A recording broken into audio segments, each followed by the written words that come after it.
Pada abad ke-9, di tengah belantara utara Eropa yang liar dan belum bersatu, lahirlah seorang pemimpin tangguh yang akan menorehkan sejarah pertama di negara Rusia. Ia adalah Rurik, sang penguasa Varangia dari utara.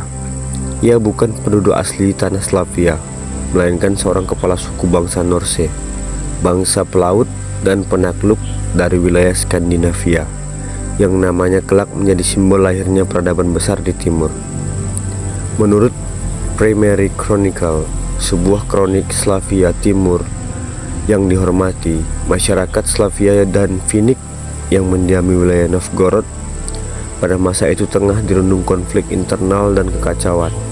Tidak ada hukum, tidak ada persatuan, hanya kekuatan yang berkuasa.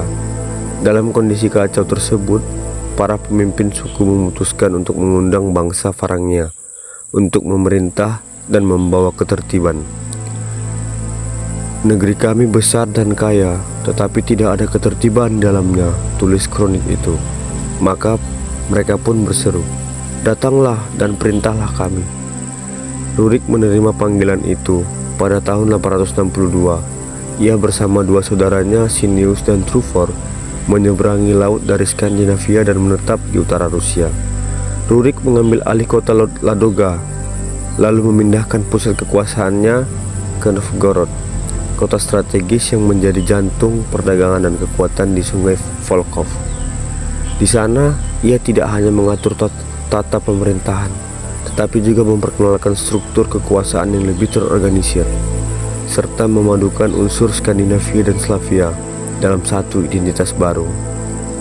Tak lama kemudian, kedua saudara meninggal dan Rurik menjadi penguasa tunggal. Ia menanamkan akar pemerintahan yang akan terus berkembang bahkan setelah kematiannya.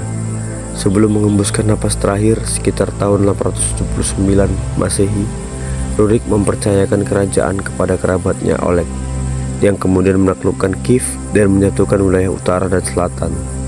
Cikal bakal lahirnya negara Kievan Rus, awal dari sejarah perang Rusia. Rurik tidak hanya mendirikan sebuah kerajaan, ia menciptakan dinasti. Keturunannya yang dikenal sebagai Wangsa Rurik atau Rurik dinasti akan memerintah Rusia selama lebih dari 7 abad, dari zaman Kievan Rus hingga berdirinya Kekaisaran Rusia. Bahkan Ivan the Terrible, Tsar pertama Rusia, adalah keturunan langsung dari Rurik. Dari seorang kepala suku asing, Rurik menjadi tokoh pendiri sebuah bangsa. Namanya kini terpatri dalam ingatan sejarah Rusia sebagai figur yang memulai perjalanan panjang menuju kekaisaran terbesar di dunia timur. Dan seperti banyak pendiri besar, ia memulai bukan dengan pedang, tapi dengan panggilan, sebuah permintaan dari rakyat asing yang haus akan ketertiban. Terima kasih.